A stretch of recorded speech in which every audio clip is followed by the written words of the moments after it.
ಆತ್ಮೀಯ ವಿದ್ಯಾರ್ಥಿಗಳೇ, ಇಂದಿನ ತರಗತಿಯಲ್ಲಿ 8ನೇ ತರಗತಿ ಸಮಾಜ ವಿಜ್ಞಾನ ವಿಷಯದ ಇತಿಹಾಸ ವಿಭಾಗದಲ್ಲಿ ಬರ್ತಕ್ಕಂಥ ಅಧ್ಯಾಯ ಗ್ರೀಕ್, ರೋಮನ್ ಮತ್ತು ಅಮೇರಿಕಾ ನಾಗರಿಕತೆ ಎಂಬ ಅಧ್ಯಾಯದ ಬಗ್ಗೆ ನಾವು ಇವತ್ತು ತಿಳಿದುಕೊಳ್ಳೋಣ.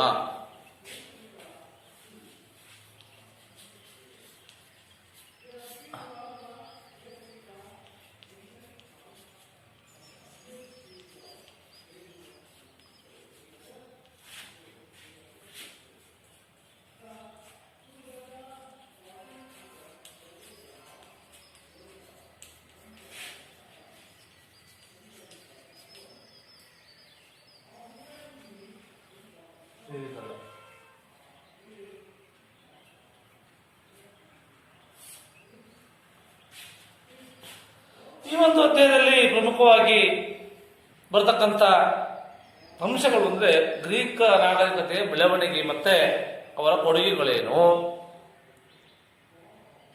ನಂತರ ರೋಮನ್ ನಾಗರಿಕತೆಯ ಬೆಳವಣಿಗೆ ಮತ್ತು ಅವರ ಕೊಡುಗೆಗಳೇನು, ಅಮೆರಿಕದ ಪ್ರಾಚೀನ ಕೊಲಂಬಿಯ ನಾಗರಿಕತೆಗಳಾಗಿರ್ತಕ್ಕಂಥ ಮಾಯಾ, ಇಂಕಾ, ಆಸ್ಟೆಕ್ ನಾಗರಿಕತೆಗಳ ಬಗ್ಗೆ ನಾವಿವತ್ತು ಅಧ್ಯಯನವನ್ನ ಮಾಡಬೇಕಾಗುತ್ತೆ. ಇದರಲ್ಲಿ ಮೊದಲನೇದಾಗಿ ಬಂದ್ರೆ ಗ್ರೀಕರ ನಾಗರಿಕತೆ.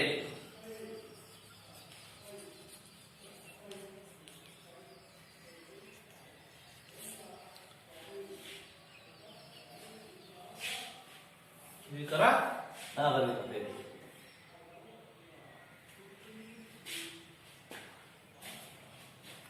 ಈ ಗ್ರೀಕರು ಮೆಡಿಟೇರಿಯನ್ ಸಮುದ್ರದಲ್ಲಿರ್ತಕ್ಕಂಥ ಒಂದು ಪರ್ಯಾಯ ದ್ವೀಪ. ಮೆಡಿಟೇರಿಯನ್ ಸಮುದ್ರ ಇರತಕ್ಕಂಥ ಒಂದು ಪರ್ಯಾಯ ದ್ವೀಪವಾಗಿದೆ. ಪರ್ಯಾಯ ದ್ವೀಪ ಅಂದ್ರೆ ಏನು? ಇವಾಗ ಇಂದಿನ ತರಗತಿಯಲ್ಲಿ ತಿಳ್ಕೊಂಡಿದೆ. ಏನು ಪರ್ಯಾಯ ದ್ವೀಪ ಅಂದ್ರೆ? 3 ಕಡೆ ನೀರಿದ್ದು 1 ಕಡೆ ಭೂಮಿ ಇದ್ದು ಅದನ್ನು ಪರ್ಯಾಯ ದ್ವೀಪ ಅಂತ ಕರಿತೀವಿ. ಇಲ್ಲಿ ಏಜಿಯನ್ ಸಮುದ್ರ ಗ್ರೀಕರನ್ನ ಏಷ್ಯಾ ಮೈನರ್ನಿಂದ ಪ್ರತ್ಯೇಕಿಸಿತು. ಯಾವುದು? ಏಜಿಯನ್ ಸಮುದ್ರ ಅಂತ ಗ್ರೀಕರಿಂದ ಪ್ರತ್ಯೇಕ ಮಾಡ್ತಾರೆ. ಏಷ್ಯಾ ಮೈನರಿಂದ ಗ್ರೀಕರ ಮಧ್ಯಭಾಗದಲ್ಲಿ ಬಾಲ್ಕನ್ ಪರ್ವತಗಳು ಹಾದು ಹೋಗುವುದರಿಂದ, ಯಾವ ಪರ್ವತ? ಬಾಲ್ಕನ್ ಪರ್ವತ ಹಾದು ಹೋಗುವುದರಿಂದ ಸಣ್ಣ ಪುಟ್ಟ ಪರ್ವತ ಕಣಿವೆಗಳು ಗ್ರೀಕರನ್ನು ವಿಭಜಿಸ್ತವೆ. ಆದರೂ ಎಲ್ಲಾ ಭಾಗಗಳಿಗೂ ಸಮುದ್ರ ಸಂಪರ್ಕ ಇರುವುದರಿಂದ ಗ್ರೀಕರು ತಮ್ಮ ನೌಕಾಬಲವನ್ನು ಹೆಚ್ಚಿಸಿಕೊಳ್ಳಲಿಕ್ಕೆ ಅನುಕೂಲವಾಗಿದೆ ಅಂತ. ಈ ಗ್ರೀಕರು ಇಂಡೋ ಯುರೋಪಿಯನ್ ಜನಾಂಗಕ್ಕೆ ಸೇರಿದವರು. ಯಾವ ಜನಾಂಗ? ಇಂಡೋ ಯುರೋಪಿಯನ್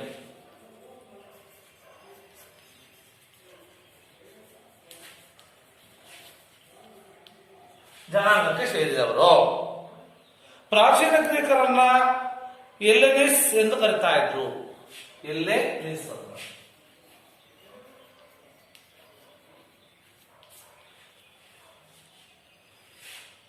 ಏಕೆಂದ್ರೆ ಇವರ ಪೂರ್ವಿಕ ಎಲ್ಸೆನ್ ಆದ್ದರಿಂದ, ಇವರು ಪೂರ್ವಿಕನಾಗಿದ್ದ ಎಲ್ಸೆನ್ ಆದ್ದರಿಂದ ಈ ಹೆಸರು ಬಂದಿತ್ತು. ಮುಂದೆ ಇಟಾಲಿಯನ್ನರು ಎಲ್ಸೆನನ್ನ ಗ್ರೀಕರು ಅಂತ ಕರೆದರು.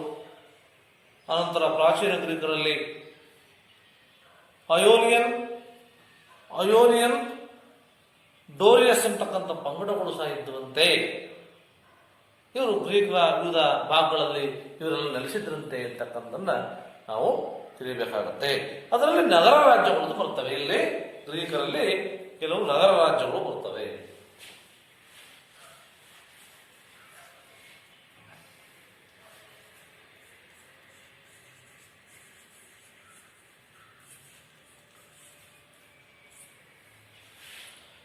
ಈ 3000 ವರ್ಷಗಳ ಹಿಂದೆ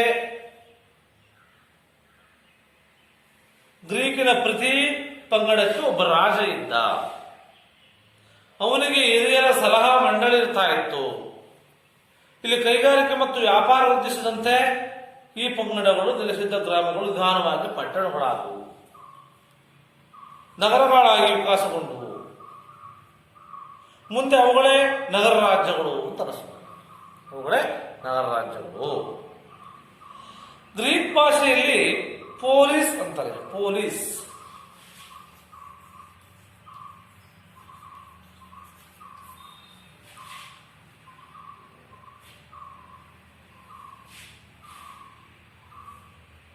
ಪೊಲೀಸ್ ಅಂದ್ರೆ ಗ್ರೀಕರು ತಮ್ಮ ನಗರ ರಾಜ್ಯಗಳಿಗೆ ಇಷ್ಟವಾಗಿದ್ರೆ ವಿನಃ ತಮ್ಮ ದೇಶಕ್ಕಲ್ಲ, ದೇಶಕ್ಕೆ ಅವರು ಏನಾಗಿರಲಿಲ್ಲ. ಪ್ರತಿಯೊಂದು ನಗರ ರಾಜ್ಯಗಳಿಗೂ ತನ್ನದೇ ಆಗಿರ್ತಕ್ಕಂಥ ಸೇನೆ, ಆಡಳಿತ ಇರಬಹುದು,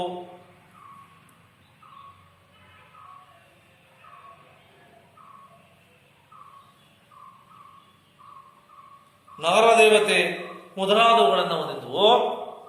ಗ್ರೀಕ್ ನಗರ ರಾಜ್ಯಗಳು ಪ್ರತ್ಯೇಕತೆಯನ್ನು ಕಾಪಾಡಿಕೊಂಡು ಬಂದಿದ್ರೂ ಸಹ ಸಾಂಸ್ಕೃತಿಕವಾಗಿ ಒಂದಾಗಿದ್ವು. ಸಾಂಸ್ಕೃತಿಕರಾಗಿದ್ವು, ಒಂದಾಗಿದ್ವು. ಗ್ರೀಕ್ ಭಾಷೆ, ಹೋಮರನ ಭಾಷೆಗಳು, ಮಹಾಕಾವ್ಯಗಳು, ಒಲಿಂಪಿಕ್ ಕ್ರೀಡೆಗಳು, ಗ್ರೀಕ್ ದೇಶ, ಗ್ರೀಕ್ ದೇವತೆಗಳು ಇವುಗಳನ್ನು ಒಗ್ಗೂಡಿಸುವಲ್ಲಿ ಯಶಸ್ವಿಯಾಗಿದೆ ಅಂತಕ್ಕಂಥದ್ದು ನೀವು ತಿಳಿಬೇಕಾಗುತ್ತೆ. ಈ ಗ್ರೀಕ್ ನಗರ ರಾಜ್ಯಗಳಲ್ಲಿ ಅಥೆನ್ಸ್, ಸ್ಪಾರ್ಟ ಮತ್ತೆ ಪ್ರಮುಖವಾಗಿರ್ತಕ್ಕಂಥ ಅಥೆನ್ಸ್ ಮತ್ತೆ ಸ್ಪಾರ್ಟ.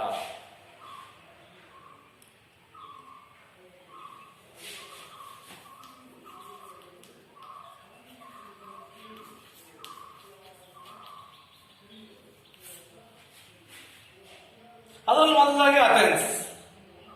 ಅಥೆನ್ಸ್ ಅಟ್ಟಿಕಾ ರಾಜ್ಯದ ರಾಜಧಾನಿ. ಯಾವುದು? ಅಟ್ಟಿಕಾ ರಾಜ್ಯ.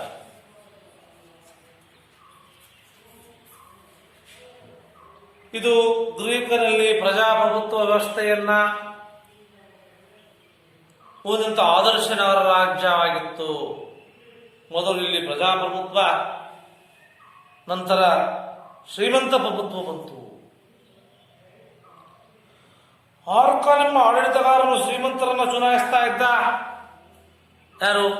ಆರ್ಕನ್ ಅಂತಕ್ಕಂಥ ಆಡಳಿತಗಾರನನ್ನ.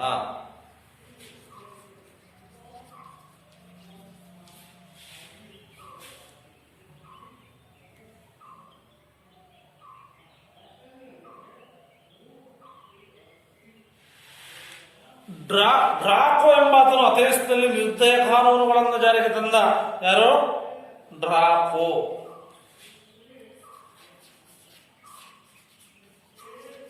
ನಿರ್ಭಯ ಕಾನೂನುಗಳು. ನಂತರ ಸೊಲಾನ್ ಎಂಬಾತನು ಈ ಕಾನೂನುಗಳನ್ನು ಸುಧಾರಿಸಿದ. ಯಾರು? ಸೊಲಾನ್ ಅಂತಕ್ಕಂಥ ರಾಜ.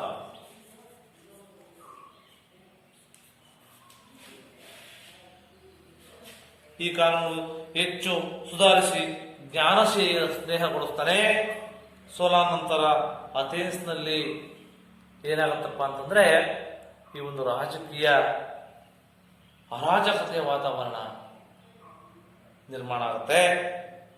ವ್ಯಾಪಾರ ಇರ್ಬೋದು, ವಾಣಿಜ್ಯ ಮತ್ತೆ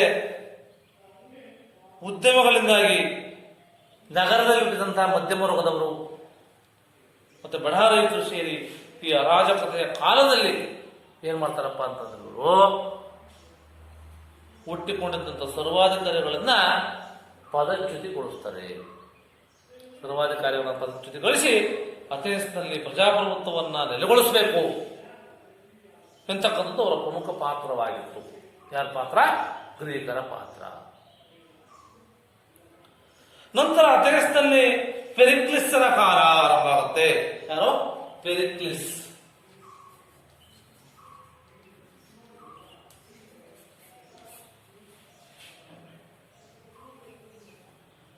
ಇವನ ಕಾಲದಲ್ಲಿ ಗ್ರೀಕರು ಸುವರ್ಣಯುಗ ಅಂತ ಕರೀತಾರೆ. ಇವನ ಕಾಲವನ್ನ ಸುವರ್ಣಯುಗ ಅಂತ ಕರೀತಾರೆ. ಯಾಕಪ್ಪ ಅಂದ್ರೆ ಪೆರಿಕ್ಲಿಸ್ನ ಕಾಲದಲ್ಲಿ ಕಲೆ, ಸಾಹಿತ್ಯ, ವಿಜ್ಞಾನ ಮತ್ತು ತಂತ್ರಜ್ಞಾನ ಮುಂತಾದ ಕ್ಷೇತ್ರಗಳ ಪ್ರಗತಿ ಉತ್ತುಂಗಕ್ಕೇರಿತ್ತು. ಆದ್ರಿಂದ ಅಥೆನ್ಸ್ ನನ್ನ ಎಲ್ಸಾನ ಶಾಲೆ ಅಂತ, ಸ್ಕೂಲ್ ಆಫ್ ಎಲ್ಸಾನ್, ಎಲ್ಸಾನ್ ಶಾಲೆ.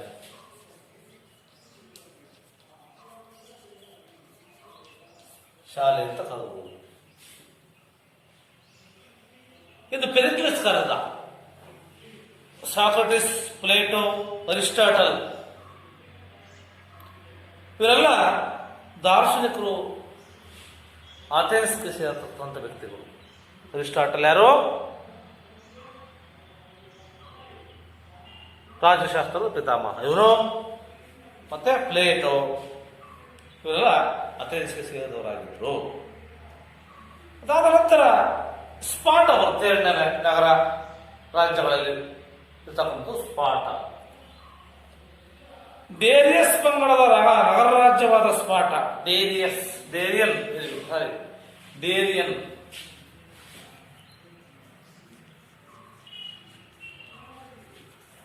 ಈ ಒಂದು ಪಂಗಡದ ನಗರ ರಾಜ್ಯವಾಗಿದ್ದಂಥ ಸ್ಪಾಟ ಗ್ರೀಕರ ಸೈನಿಕ ರಾಜ್ಯವಾಗಿತ್ತು. ಗ್ರೀಕರ ಯಾವ ರಾಜ್ಯ? ಸೈನಿಕ ರಾಜ್ಯವಾಗಿತ್ತು. ಬಾಲಕರಿಗೆ 7 ವರ್ಷ ತುಂಬಿದ ಕೂಡಲೇ ಸರ್ಕಾರ ಅವರನ್ನು ಕುಟುಂಬದಿಂದ ಬೇರ್ಪಡಿಸಿ ಅವರಿಗೆ ಕಠಿಣ ಸೈನಿಕ ತರಬೇತಿಯನ್ನು ನೀಡ್ತಾ ಇದ್ರಂತೆ. ಇಲ್ಲಿ ಗ್ರೀಕ್ನಲ್ಲಿ 12 ವರ್ಷಗಳ ತರಬೇತಿ ನಂತರ ಅವನ್ನ ಸೈನ್ಯಕ್ಕೆ ಸೇರಿಸಿಕೊಳ್ತಾ ಇದ್ರು.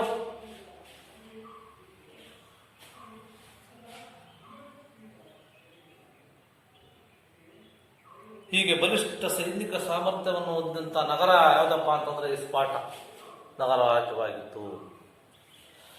ಪರ್ಷಿಯದ ಸಾಮ್ರಾಟ ಡೇರಿಯಸ್ನನ್ನ, ಯಾರೋ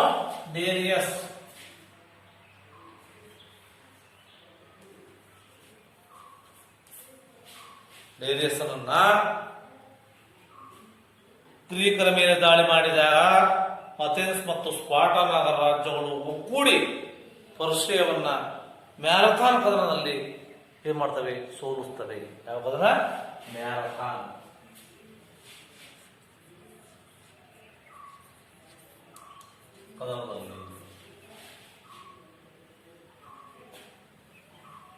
ನಂತರ ಮುಂದೆ ಅಥೆನ್ಸ್ ಕಾನ್ಫೆಡರಸಿ ಆಫ್ ಡಿಲಾಸ್ ಅಂತಕ್ಕಂಥ ನಗರ ರಾಜ್ಯಗಳ ಒಕ್ಕೂಟವನ್ನ ಸಂಘಟನೆ ಮಾಡಿ ತಮ್ಮ ಸಾಮ್ರಾಜ್ಯದ ರೂಪವನ್ನು ಪಡೆಯುತ್ತೆ. ಇದರಿಂದಾಗಿ ಅಥೆನ್ಸ್ ಮತ್ತು ಸ್ಪಾಟಗಳ ನಡುವೆ ವೈರತ್ವವನ್ನು ಬೆಳೆದಂತೆ. ವೈರತ್ವಗಳು ಬೆಳೆದ ಪರಿಣಾಮವಾಗಿ ಎರಡೂ ಗಣರಾಜ್ಯಗಳ ನಡುವೆ ಫಿಲೋಫೋನಿಯಸ್ಸನ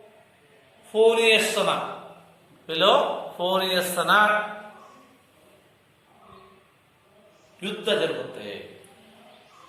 ಯುದ್ಧ ಜರುಗಿದ ಸಂದರ್ಭದಲ್ಲಿ ಅಂತಿಮವಾಗಿ ಅಥೆನ್ಸ್ ಸೋತೋಗುತ್ತೆ.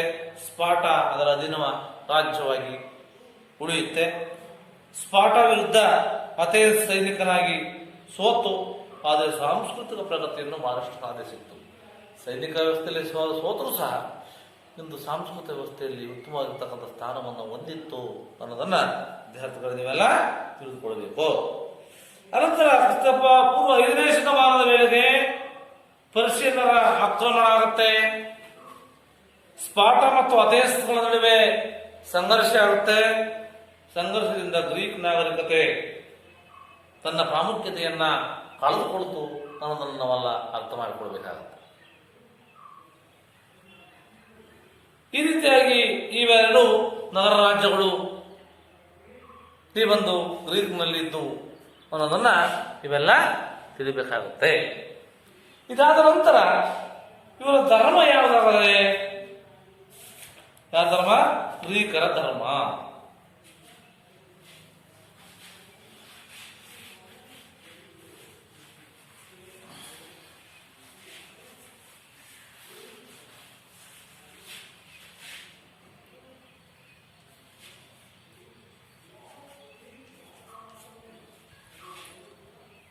ಗ್ರೀಕರ ದೇವರುಗಳು ಮಾನವರಂತೆ ಆಸೆ ಆಕಾಂಕ್ಷೆಯುಳ್ಳವರು.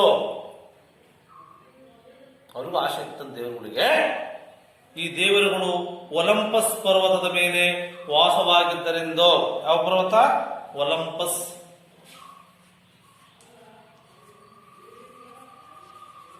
ಪರ್ವತದ ಮೇಲೆ ವಾಸವಾಗಿದ್ದರಂತೆ ಎಂದು ಗ್ರೀಕರು ನಂಬಿದ್ರು. ಇವರ ದೇವರು ಯಾವ್ದಪ್ಪ ಅಂದ್ರೆ ಜ್ಯೂಸ್. ಅದು ಈ ಜ್ಯೂಸ್ ಅಲ್ಲ, ಜ್ಯೂಸ್.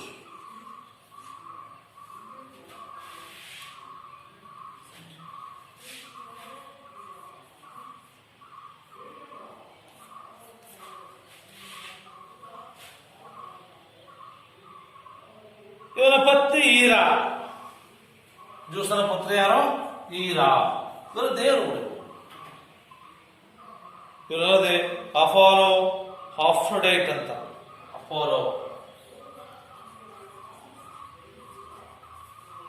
ಆಮೇಲೆ ಆಫ್ರೊಡೈಟ್, ಅಥೇನಾ, ಆರಿಸ್, ಅಥೇನಾ ಇವೆಲ್ಲ ಈ ಒಂದು ಗ್ರೀಕರ ದೇವತೆಗಳಾಗಿತ್ತು. ಇವುಗಳನ್ನ ದೇವಾನುದೇವತೆಗಳನ್ನ ಪೂಜೆ ಮಾಡ್ತಾ ಇದ್ರು.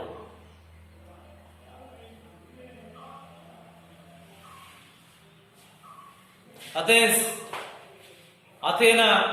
ನಗರದ ಆದಿದೇವತೆ. ಅಥೇನ್ಸ್ ನಗರದ ಆದಿದೇವತೆಯಾಗಿತ್ತು. ಮತ್ತೆ ಒಲಿಂಪಿಯಾದಲ್ಲಿ ಜ್ಯೂಸ್ ದೇವಾಲಯವನ್ನು ಕಾಣ್ತೀವಿ ನಾವು. ಯಾವ ದೇವಾಲಯ? ಜ್ಯೂಸ್ ದೇವಾಲಯವನ್ನು ಕಾಣ್ತೇವೆ. ನಂತರ ಇಲ್ಲಿ ನಡೆದಿದ್ದಂತಹ ಪ್ರಾಚೀನ ಒಲಿಂಪಿಕ್ ಕ್ರೀಡೆಗಳಲ್ಲಿ ಗ್ರೀಕರ ಎಲ್ಲ ರಾಜ್ಯಗಳು, ನಗರ ರಾಜ್ಯಗಳು ಏನ್ ಮಾಡ್ತಾ ಇತ್ತು? ಪಾಲ್ಗೊಳ್ತಾ ಇದ್ದುವಂತೆ. ಯಾವುದಲ್ಲಿ? ಒಲಿಂಪಿಕ್ ಕ್ರೀಡೆಯಲ್ಲಿ. ಈ ರೀತಿಯಾಗಿ ಇವರ ಧರ್ಮನೂ ಇತ್ತು. ಅನಂತರ ಶಿಕ್ಷಣ ಸಾಹಿತ್ಯ ಯಾವ ಪ್ರೋತ್ಸಾಹ ಕೊಟ್ಟರು ಅಂತ ಗ್ರೀಕರು.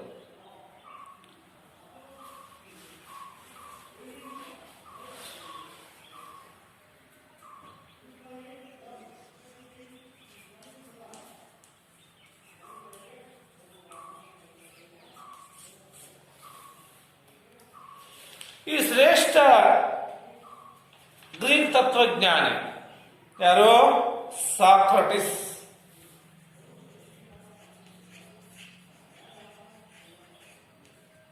ಸಾಕ್ರಟಿಸನು ಅವರ ಶಿಷ್ಯ ಪ್ಲೇಟೋ.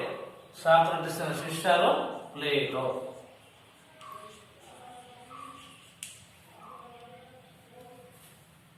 ಶಿಷ್ಯ ಅರಿಸ್ಟಾಟಲ್, ಅವರ ಶಿಷ್ಯ ಮ್ಯಾಸಿಡೋನಿಯದ ದೊರೆ ಅಲೆಕ್ಸಾಂಡರ್ ಮಹಾಶಯ. ಮ್ಯಾಸಿಡೋನಿಯದ ದೊರೆ ಯಾರು? ಅಲೆಕ್ಸಾಂಡರ್ ಮಹಾಶಯ. ಇದೊಂದು ಶ್ರೇಷ್ಠ ಗುರು ಪರಂಪರೆಯಾಗಿದೆ. ಏನಾಗಿದೆ? ಶ್ರೇಷ್ಠ ಗುರು ಪರಂಪರೆಯಾಗಿದ್ದು ಪ್ಲೇಟೋ ಅಕಾಡೆಮಿ ಎಂಬ ಶೈಕ್ಷಣಿಕ ಸಂಸ್ಥೆಯನ್ನ ಕಟ್ಟಿದ್ದಂತೆ. ಯಾವುದು? ಅಕಾಡೆಮಿ.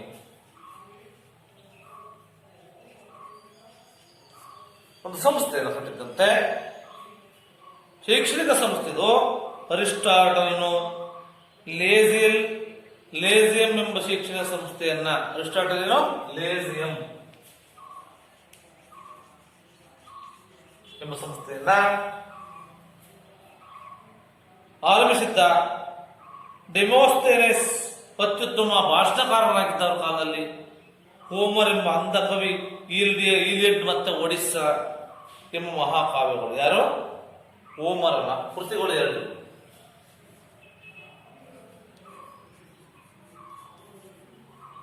ಈಲಿಯಡ್ ಮತ್ತು ಒಡಿಸ್ಸೆ.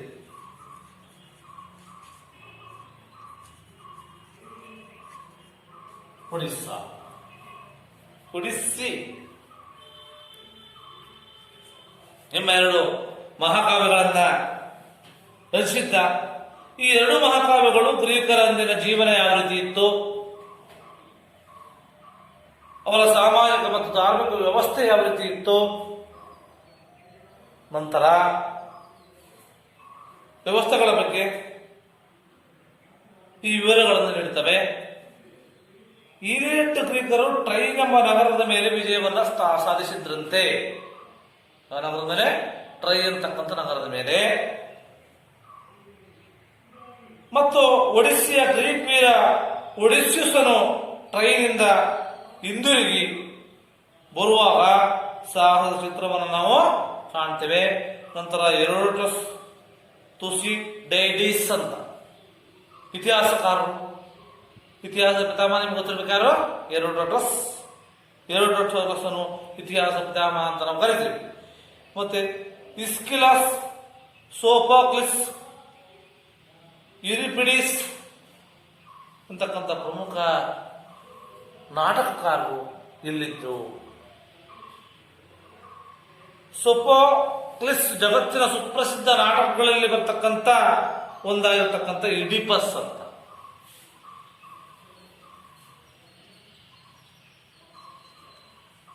ಇಡಿಪಸ್ ಅಂತಕ್ಕಂಥ ನಾಟಕವನ್ನು ಬರೆದ.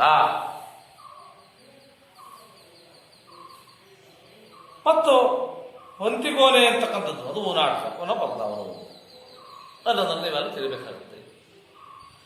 ನಂತರ ಗ್ರೀಕರ ಕಲೆ ಮತ್ತು ವಾಸ್ತುಶಿಲ್ಪ.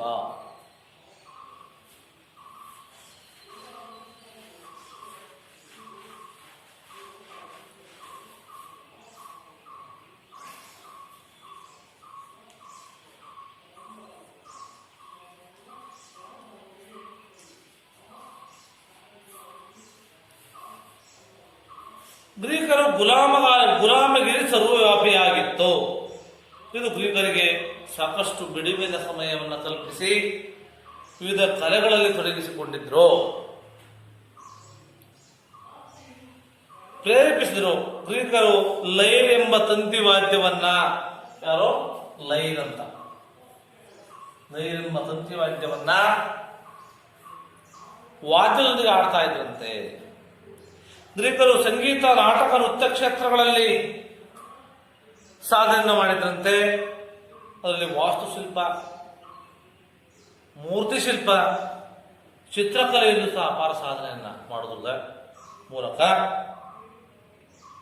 ಪೆರಿಕ್ಲಿಸನು ಅಥೆನ್ಸ್ ಪಾರ್ಥೆನಾನ್ ದೇವಾಲಯ,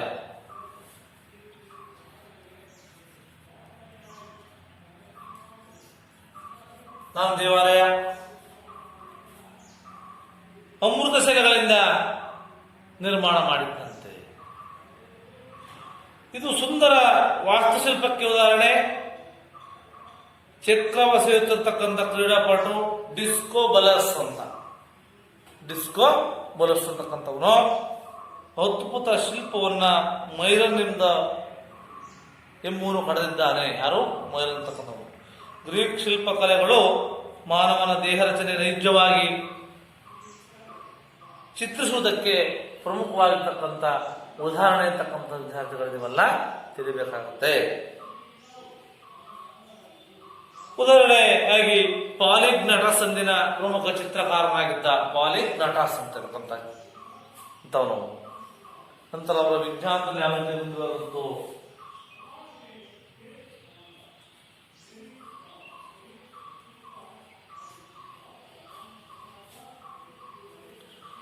ಥೇಲ್ಸ್ ನಿಮಗೆಲ್ಲ ಗೊತ್ತಿದೆ. ಗಣಿತ ವಿಷಯದಲ್ಲಿ ಥೇಲ್ಸ್ನ ಪ್ರಮೇಯ, ಪೈಥಾಗರಸ್, ಥೇಲ್ಸ್ ಮತ್ತೆ ಪೈಥಾಗರಸ್.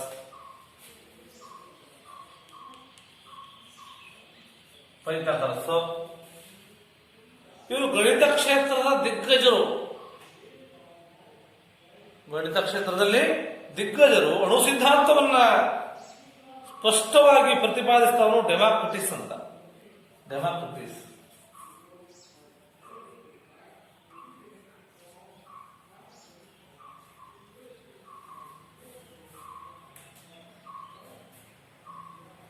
ಮೀನಿನಿಂದ ಮಾನವ ಎಂಬ ವಿಕಾಸದ ತತ್ವವನ್ನ ಸಾರಿದ ಅನಾಕ್ಸಿಮೆಂಡರ್ ಪ್ರಮುಖ ವಿಜ್ಞಾನಿಗಳು. ರೋಗಿಗಳಿಗೆ ವೈಜ್ಞಾನಿಕವಾಗಿ ಔಷಧಿ ಕೊಡ್ತಕ್ಕಂಥ ಸಾಧನೆ ಮಾಡಿದಂಥ ವೈದ್ಯಶಾಸ್ತ್ರದ ಪಿತಾಮಹ ಹಿಪೋಕ್ರಟಿಸ್ ಅಂತ. ಹಿಪೋಕ್ರಟಿಸ್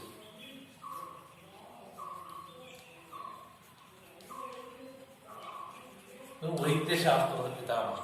ಅಂತಂತ ಪಿತಾಮಹರು ಅವನು ಗ್ರೀಕ್ ಸಾಮ್ರಾಜ್ಯದಲ್ಲಿ ಇದ್ರು ಅಂತಕ್ಕಂಥದ್ದು ನಾವೆಲ್ಲ ಇವರೆಲ್ಲ ಗ್ರೀಕ್ ದೇಶದವರು.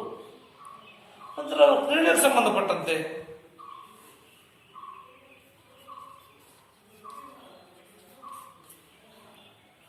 ಗ್ರೀಕರು ಮನೋವಿಕಾಸಕ್ಕೆ ಹೆಚ್ಚಿನ ಆದ್ಯತೆಯನ್ನು ಕೊಟ್ಟಿದ್ರು. ಯಾವುದಕ್ಕೆ? ಮನೋವಿಕಾಸಕ್ಕೆ. ದೈಹಿಕ ವಿಕಾಸಕ್ಕೂ ಗಮನವನ್ನು ಕೊಟ್ಟಿದ್ರು. ಆದ್ದರಿಂದ ಕ್ರೀಡೆಗೆ ಈ ಒಂದು ಗ್ರೀಕರಲ್ಲಿ ವಿಶೇಷ ಸ್ಥಾನಮಾನವಿತ್ತು. ಕ್ರೀಡಾಪಟುಗಳಲ್ಲಿ ಸಮಾಜದಲ್ಲಿ ವಿಶೇಷ ಗೌರವವನ್ನು ಸಹ ಕೊಡ್ತಾ ಇದ್ರು. ವಿವಿಧ ದರ್ಜೆಯ ಕ್ರೀಡಾಕೂಟಗಳು ಜರುಗ್ತಾ ಇತ್ತು. ಅವುಗಳಲ್ಲಿ ವಿಶೇಷವಾದ ಒಲಿಂಪಿಕ್ ಕ್ರೀಡೆ. ಯಾವುದು? ಒಲಿಂಪಿಕ್ ಕ್ರೀಡೆ.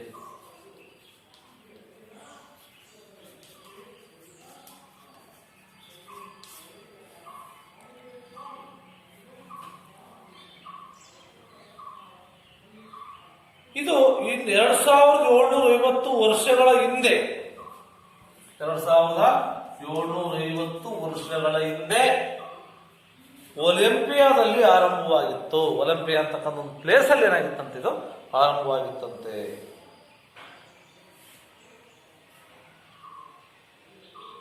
ಈ ಒಂದು ಕ್ರೀಡಾಕೂಟಗಳಲ್ಲಿ ಎಲ್ಲ ರಾಜ್ಯಗಳ ಕ್ರೀಡಾಪಟುಗಳು ಇದರ ಸಂತೋಷ ಮತ್ತು ಹೆಮ್ಮೆಯಿಂದ ತಮ್ಮ ಸಾಹಸವನ್ನ ಪ್ರತಿನಿಧಿಸ್ತಾ ಇದ್ರು. ಗ್ರೀಕರು, ಪರ್ಷಿಯನ್ನರಿಗೂ ಸಹ 2500 ವರ್ಷಗಳಿಂದ ನಡೆದಂತ ಮ್ಯಾರಥಾನ್ ಕದನದಲ್ಲಿ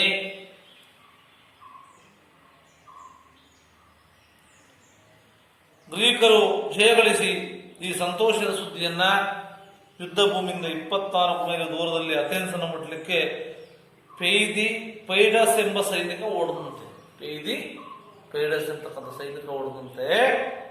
ಅಂತಿಮವಾಗಿ ವಿಜಯದ ಸುದ್ದಿಯಿಂದ ಅಥೆನ್ಸ್ಗೆ ಮುಟ್ಟಿಸಿ ನಾವು ಕುಸಿದು ಬಿದ್ದು ಸತ್ತ. ಇವನು ಸ್ಮರಣಾತ್ಮ ಒಲಿಂಪಿಕ್ ಕ್ರೀಡೆಗಳನ್ನ ಮ್ಯಾರಥಾನ್ ಓಟ ಅಂತ ಸೇರಿಸಿದ್ರು. ಯಾವ ಓಟ? ಮ್ಯಾರಥಾನ್ ಓಟ ಅಂತ ಸೇರಿಸಿದ್ರು. ಗ್ರೀಕರು ಪ್ರಜಾಪ್ರಭುತ್ವ ವ್ಯವಸ್ಥೆಯನ್ನ ಉತ್ತರ ಗ್ರೀಕ್ನ ಮ್ಯಾಸಿಡೋನಿಯಾ ದೊರೆ ಫಿಲಿಪ್ ಎನ್ನತಕ್ಕಂಥವ ನಾಶಪಡಿಸ್ತಾ ಅಖಂಡ ಗ್ರೀಕ್ ಆಳ್ವಿಕೆಗೆ ಒಳಪಡಿಸಿದ್ರು. ಹಾಗಾಗಿ ಅವನೇ ಮಗ ಅಲೆಕ್ಸಾಂಡರ್. ಯಾರು? ಫಿಲಿಪ್ಪನ ಮಗ ಅಲೆಕ್ಸಾಂಡರ್ ಚಕ್ರವರ್ತಿ. ಇದೆಲ್ಲ ಕೇಳಿದ್ರಿ.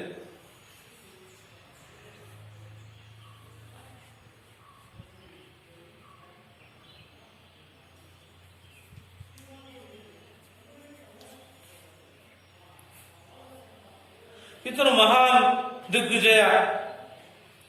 ಇವನ ಗುರು ಅರಿಸ್ಟಾಟಲ್ ಚಿಕ್ಕ ವಯಸ್ಸಿಗೆ ಜಗತ್ತನ್ನ ಗೆಲ್ಲಬೇಕು, ದಂಡಯಾತ್ರೆಯನ್ನು ಕೈಗೊಳ್ತಾನೆ. ಪರಿಣಾಮವಾಗಿ ಈಜಿಪ್ಟು, ಬ್ಯಾಬಿಲನ್, ಪರ್ಷಿಯಾಗಳನ್ನು ಗೆದ್ದು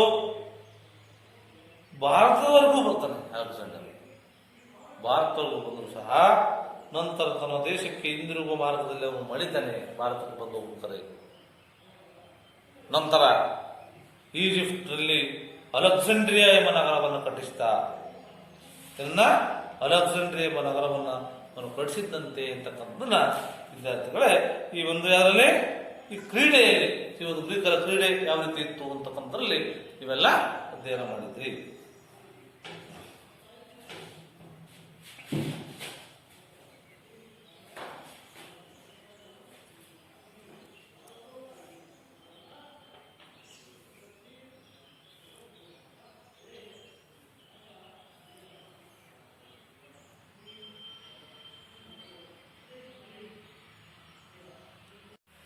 ಈ ಗ್ರೀಕ್ ನಾಗರಿಕತೆಯ ನಂತರ ಬರ್ತಕ್ಕಂಥ ನಾಗರಿಕತೆ ಯಾವ್ದಪ್ಪ ಅಂದ್ರೆ ಈ ರೋಮನ್ ನಾಗರಿಕತೆ.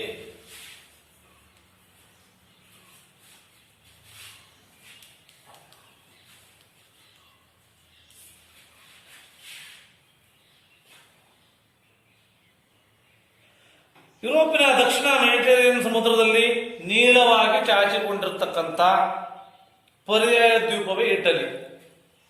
ಯಾವುದು? ಇಟಲಿ ರಾಜಧಾನಿ. ಇಟಲಿಯ ಉತ್ತರದಲ್ಲಿ ಆಲ್ಪ್ಸ್ ಪರ್ವತ ಶ್ರೇಣಿಗಳು, ಮಧ್ಯಭಾಗದಲ್ಲಿ ಅಫೆನೈನ್ ಪರ್ವತ ಶ್ರೇಣಿಗಳು ಬಿದ್ದು, ಇಲ್ಲಿ ಇರತಕ್ಕಂಥ ಟೈಬರ್ ನದಿಯ ದಡದಲ್ಲಿ ರೋಮ್ ನಗರವಿದೆ. ಯಾವ ನದಿ? ಟೈಬರ್ ಎಂಬ ನದಿಯ ದಡದಲ್ಲಿರ್ತಕ್ಕಂಥದ್ದೇ ಈ ಒಂದು ರೋಮ್. ಇದು ಮೆಡಿಟರೇನಿಯನ್ ಸಮುದ್ರದಿಂದ 25 ಕಿಲೋಮೀಟರ್ ದೂರದಲ್ಲಿದೆ. 25 ಕಿಲೋಮೀಟರ್ ದೂರ ಇಲ್ಲಿ ಮೆಡಿಟರೇನಿಯನ್ ಸಮುದ್ರದಿಂದ ಇದ್ದು, ಅಪೆನೈನ್ ಪರ್ವತ ಮತ್ತು ಸಮುದ್ರದ ನಡುವಿನ ಬಯಲು ಪ್ರದೇಶಗಳಲ್ಲಿ ಲ್ಯಾಟಿನರು ಎಂಬ ಬುಡಕಟ್ಟು ಸಮುದಾಯದವರು ವಾಸ ಮಾಡ್ತಾ ಇದ್ರು. ಯಾರು? ಲ್ಯಾಟಿನರು. ಸುಮಾರು 2700 ವರ್ಷಗಳ ಹಿಂದೆ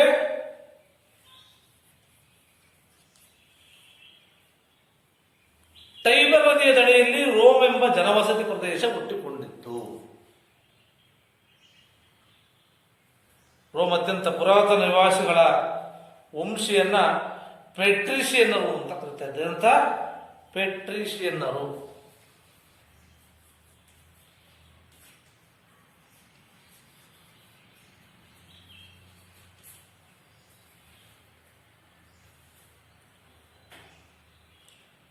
ಪೆಟ್ರಿಷಿಯನ್ ಎಂಬ ಪದ ಲ್ಯಾಟಿನ್ನ ಪಠೇರ್ ಅಂತ.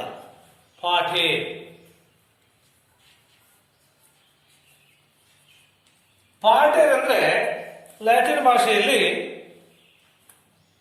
ಪಿತೃ ಅಂದ್ರೆ ತಂದೆ ಎಂಬ ಪದದಿಂದ ಬಂದಿದ್ದು. ರೋಮನ್ನರು ತಮ್ಮ ಮೂಲ ಪುರುಷರಾಗಿರ್ತಕ್ಕಂಥ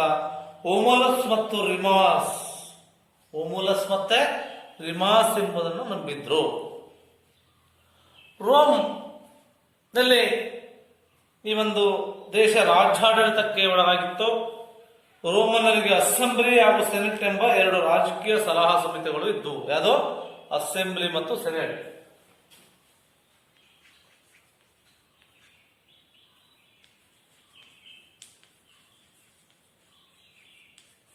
ಎರಡು ರಾಜಕೀಯ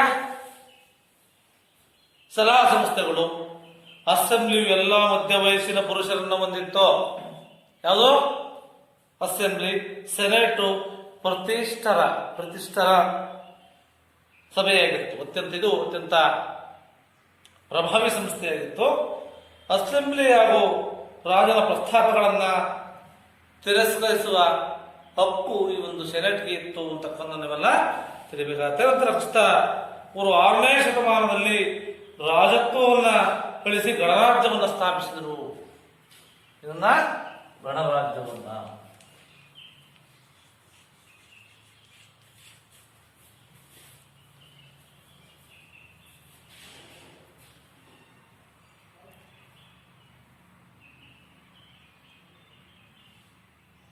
ಕ್ರಿಸ್ತಪೂರ್ವ 3ನೇ ಶತಮಾನದವರೆಗೆ ಸಮಗ್ರ ಇಟಲಿಯ ಆಡಳಿತ ಗಣರಾಜ್ಯಗಳ ಕೈಗೆ ಬಂತು. ರೋಮನ್ ಗಣರಾಜ್ಯದಡಿ ಸೆನೆಟ್ ಮತ್ತು ಅಸೆಂಬ್ಲಿ ಸಲಹಾ ಸಂಸ್ಥೆಗಳಾಗಿ ಮುಂದುವರೆದವು. ಈ ಸಂಸ್ಥೆಗಳ ಸದಸ್ಯರುಗಳೇ ಯುದ್ಧಗಳಲ್ಲಿ ಸೇನೆಯನ್ನು ನಡೆಸ್ತಕ್ಕಂಥದ್ದು. ಇವರು ಕಾನೂನುಗಳನ್ನು ನಿಭಾಯಿಸಿದರು ಹಾಗೂ ನ್ಯಾಯವನ್ನು ಪ್ರತಿಪಾದನೆ ಮಾಡ್ತಾ ಇದ್ರು. ರೋಮನ್ ಸಮಾಜದಲ್ಲಿ ಪೆಟ್ರಿಷಿಯನ್ನರು ಹಾಗೂ ಫ್ಲೆಬಿಯನ್ನರು ಎಂಬ 2 ವರ್ಗಗಳಿದ್ದು. ಪೆಟ್ರಿಷಿಯನ್ನರು ಮತ್ತು ಫ್ಲೆಬಿಯನ್ನರು.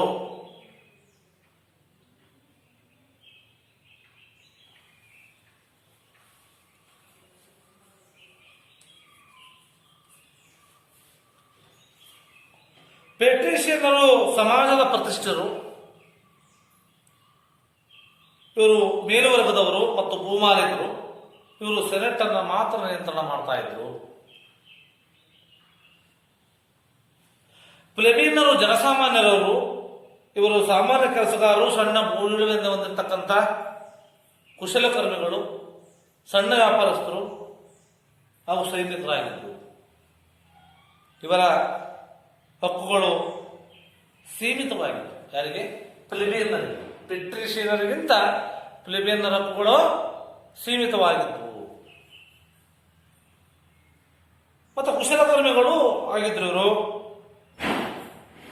ಮತ್ತೆ ತೆರಿಗೆಗಳನ್ನು ಪಾವತಿಸುತ್ತ ಮತ್ತು ಶಿಕ್ಷೆಗೆ ಒಳಗಾಗುವುದಕ್ಕೆ ಇವರು ಮೀಸಲಾಗಿದ್ರು.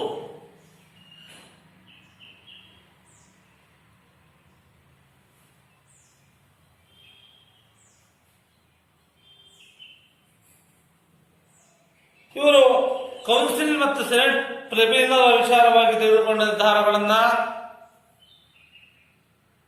ಟ್ರಿಬ್ಯೂನ್ ತಿರಸ್ಕರಿಸಬಹುದಾಗಿತ್ತು. ಹಾಗಾಗಿ ಕ್ರಿಸ್ತಪೂರ್ವ 5ನೇ ಶತಮಾನದಲ್ಲಿ ಇವರು ವ್ಯವಸ್ಥೆಯ ವಿರುದ್ಧ ದಂಗೆ ಎದ್ರು.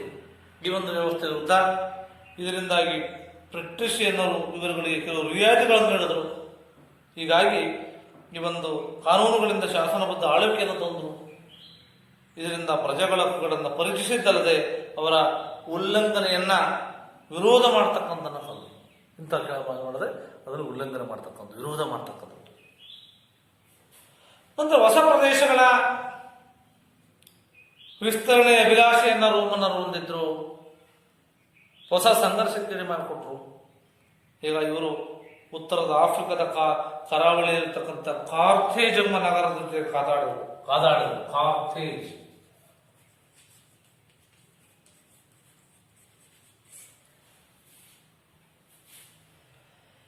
ಸಿಸೆಲ್ಲಿ ಎಂಬುದೊಂದು ಫಲವತ್ತಾದ ಪ್ರದೇಶ. ಯಾವುದು? ಸಿಸೆಲ್ಲಿ.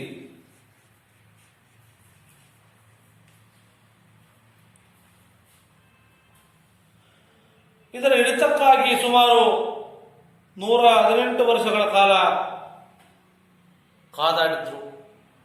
ಇದನ್ನೇ ಪ್ಯೂನಿಕ್ ಯುದ್ಧ ಅಂತ. ಯಾವ್ದ? ಪ್ಯೂನಿಕ್ ಯುದ್ಧ.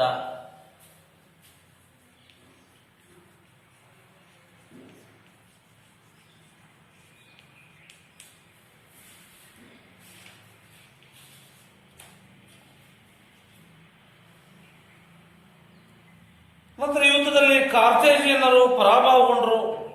ಕ್ರಿಸ್ತಪೂರ್ವ 1ನೇ ಶತಮಾನದ ಪ್ರಾರಂಭದ ಹೊತ್ತಿಗೆ ರೋಮನ್ನರು ಗ್ರೀಸ್, ಏಷ್ಯಾ, ಈಜಿಪ್ಟ್ನ ಭೂಭಾಗಗಳನ್ನು ಹೊಂದಿದ್ರು. ಇದಕ್ಕೆ ಆಕ್ರಮಣ ಮತ್ತು ವಿಜಯಗಳ ಕಾರಣದಿಂದ ರೋಮ್ ವ್ಯಾಪಕವಾಗಿರ್ತಕ್ಕಂಥ ಸಂಪತ್ತನ್ನು ಹೊಂದಿತ್ತಂತೆ. ಏನೋ ವ್ಯಾಪಕವಾಗಿರ್ತಕ್ಕಂಥ ಸಂಪತ್ತನ್ನ, ಸಿರಿವಂತಿಕೆಯನ್ನು ಪಡೆದುಕೊಂಡಿತ್ತು. ಹಾಗೆ ರೋಮ್ ಬಂಗಾರ ಮತ್ತು ಗುಲಾಮರನ್ನು ಗಳಿಸಿಕೊಂಡಿದ್ರು. ರೋಮ್ ಪೆಟ್ರಿಷಿಯನ್ನರು ಮತ್ತು ಫ್ಲೆಬಿಯನ್ನರಲ್ಲದೆ ಬಹುತೇಕ ಗುಲಾಮರನ್ನು ಒಳಗೊಂಡಿತ್ತು. ಗುಲಾಮರಿಗೆ ನಾಗರಿಕ ಹಕ್ಕುಗಳು ಇರಲಿಲ್ಲ. ಇವರು ತಮ್ಮ ಯಜಮಾನರುಗಳ ಖಾಸಗಿ ಆಸ್ತಿಯಾಗಿದ್ರೂ ಸಹ ಗುಲಾಮರನ್ನ ಮಾರಾಟಕ್ಕಿಡ್ತಾ ಇದ್ರು. ಕೆಲವು ನಿರ್ಬಂಧಗಳಿಗೆ ಒಳಪಟ್ಟು ಕೆಲವೊಮ್ಮೆ ಅವರು ಸ್ವತಂತ್ರವನ್ನು ಪಡೆದಿದ್ದು ಇದೆ. ಅಂತಸ್ತುಗಳ ದರ್ಪದಲ್ಲಿ ಮುಳುಗಿದ್ದಂಥ ರೋಮನ್ನರು ಗುಲಾಮರನ್ನ ಗ್ಲಾಡಿಯರ್ಗಳಿಗಾಗಿ ಬಳಸ್ತಾ ಇದ್ರು.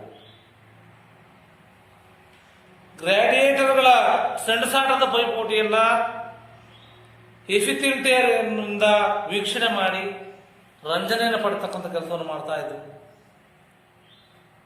ಹೀಗಾಗಿ ಬಹುತೇಕ ಗುಲಾಮರು ಸೆರಾಳುಗಳಾಗ್ತಕ್ಕಂಥದ್ದು, ಇಂಥ ಆಟಗಳು ತಮ್ಮ ಪ್ರಾಣವನ್ನೇ ಕಳೆದುಕೊಳ್ತಕ್ಕಂಥ ಅವಕಾಶ ಒಂದು ಸಾಮ್ರಾಜ್ಯದಲ್ಲಿ ಆಗಿತ್ತು ಅಂತಕ್ಕಂಥನ್ನ ನೀವು ತಿಳಿಬೇಕು. ಕಾಲಾಂತರದಲ್ಲಿ ರೋಮನ್ ರಾಜ್ಯ ಅವ್ಯವಸ್ಥೆಗಳ ಅಗಾರವಾಯಿತು. ದಂಗೆಗಳಾದವು, ಕಗ್ಗೋಲೆಗಳಾದವು. ಈ ಸಂದರ್ಭದಲ್ಲಿ ನಡೆದು ಮತ್ತು ಲಂಚ ಮತ್ತು ಭ್ರಷ್ಟಾಚಾರ ಚುನಾವಣೆಗಳಲ್ಲಿ ಸಹಜವಾದವು. ಇಂತಹ ಸಂದರ್ಭದಲ್ಲಿ ಸ್ಟಾರ್ಟ್ರೆಕ್ಸ್ನ ನೇತೃತ್ವದಲ್ಲಿ ಸುಮಾರು 60,000 ಬಡತನ ಶೋಷಿತ ಗುಲಾಮರು ಬಡದರು.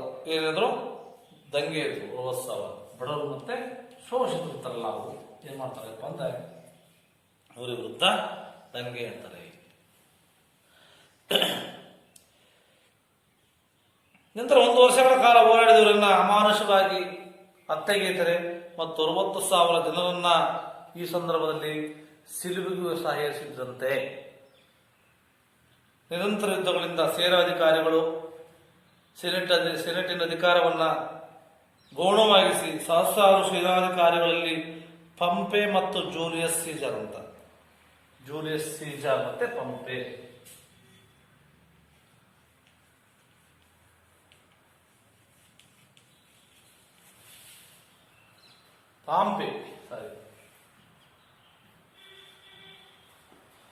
ಅದರಲ್ಲಿ ಜೂಲಿಯಸ್ ಸೀಜರ್. ಮುಂದೆ ರೋಮಿನ ಕ್ರಕಾಸ್, ಪಾಂಪೆ, ಜೂಲಿಯಸ್ ಅನ್ನು ಒಳಗೊಂಡಂತಹ ಮೊದಲ ತ್ರಿಮೂರ್ತಿಗಳ ಆಡಳಿತ ಆರಂಭವಾಗುತ್ತೆ. ಇಲ್ಲಿ ರೋಮ್ನಲ್ಲಿ.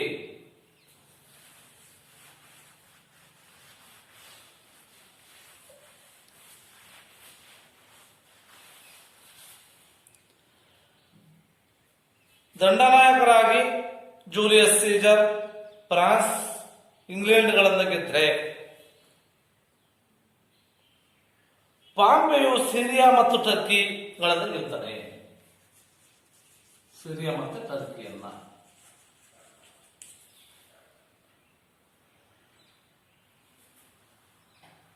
ಈ ಒಂದು ರಾಕಾಸ್ಪಾರ್ತೆಯನ್ನ ಗೆದ್ದು ಅಲ್ಲಿಯೇ ನುಗ್ಗಿದ. ಹೀಗೆ ನಗರ ರಾಜ್ಯವಾಗಿದ್ದಂಥ ರೋಮನ್ ಸಾಮ್ರಾಜ್ಯ ಮಾರ್ಪಡಿತು. ಮಾರ್ಪಡುವುದರ ಮೂಲಕವಾಗಿ ತನ್ನ ಪ್ರತಿಸ್ಪರ್ಧಿಯಾಗಿ ಕಂಡಂತ ಪಾಂಪೆಯನ್ನ ಜೂಲಿಯಸ್ ಸೀಸರ್ ಸೋಲಿಸಿ ಅವರನ್ನು ಕೊಂದಂತೆ.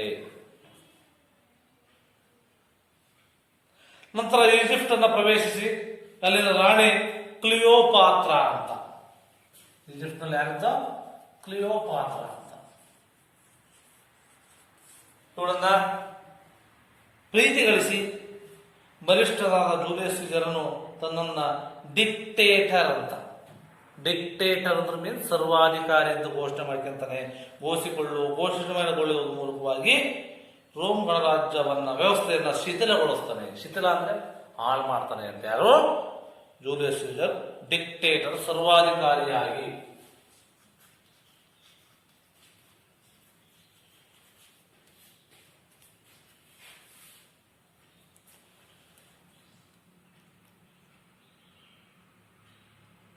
ಈ ಸಂದರ್ಭದಲ್ಲಿ ಜೂಲಿಯಸ್ ಸೀಸರ್ ಹತ್ಯೆಗೀಡಾಗ್ತಾನೆ. ಆ ವೇಳೆ ಆತನ ಕಾಲದಲ್ಲಿ ರೋಮಿನ ಕೃಷಿ, ಕೈಗಾರಿಕೆ, ವ್ಯಾಪಾರ ಕೇಂದ್ರಗಳು ಸಾಕಷ್ಟು ಪ್ರಗತಿಯನ್ನು ಸಾಧಿಸುತ್ತಿದ್ದಂತೆ. ಜೂಲಿಯಸ್ಸನು ಪಂಚಾಂಗವನ್ನು ಜಾರಿಗೆ ತಂದಿದ್ದಂತೆ. ಪಂಚಾಂಗವನ್ನ ಈ ಜೂಲಿಯಸ್ಸನ ಎಲ್ಲ ಕಾರ್ಯಗಳನ್ನ ಆಗಸ್ಟಸ್ ಸೀಸರ್ ಅದನ್ನು ಮುಂದುವರಿಸ್ತಾ ಇವನು ಮಾಡಿದಂಥ ಕಾರ್ಯಗಳನ್ನ.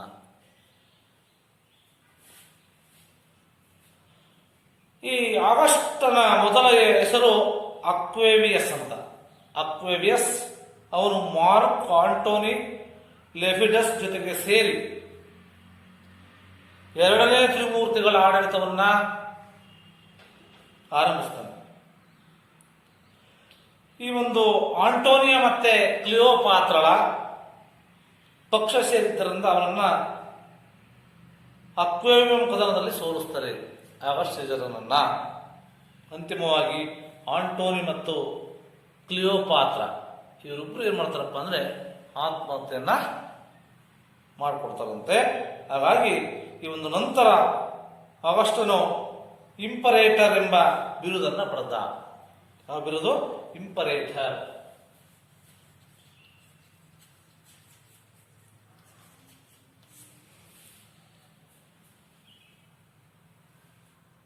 ಎಲ್ಲ ಅಧಿಕಾರಿಗಳನ್ನ ತನ್ನಲ್ಲಿ ಕೇಂದ್ರೀಕರಿಸಿಕೊಂಡು ಆಳಲು ಆರಂಭಿಸ್ತಾನೆ. ಆಗಸ್ಟಸ್ ಸೀಸರನ ಕಾಲದಲ್ಲಿ ರೋಮಿನ ಸುವರ್ಣಯುಗ ಅಂತ ಕರೀತಾರೆ. ರೋಮಿನ ಸುವರ್ಣಯುಗ. ಆಗಸ್ಟನು ಅನೇಕ ಲೋಕೋಪಯೋಗಿ ಕಾರ್ಯಗಳನ್ನ ಕೈಗೊಂಡಿದ್ದ. ಇಟ್ಟಿಗೆಗಳ ನಗರವಾಗಿದ್ದಂತಹ ರೋಮನ್ನ ಅಮೃಸಿಲೆ ನಗರವನ್ನಾಗಿ ತಾನು ಪರಿವರ್ತನೆ ಮಾಡಿದ್ದಂತೆ. ಸ್ವತಃ ಆಗಸ್ಟನೇ ಹೇಳಿಕೊಂಡಿರುವಂತೆ ಈ ಅವಧಿಯಲ್ಲಿ ರೋಮನ್ ಆರ್ಥಿಕ ಮತ್ತು ಸಾಂಸ್ಕೃತಿಕವಾಗಿ ಪ್ರಗತಿಯನ್ನು ಹೊಂದಿತ್ತಂತೆ.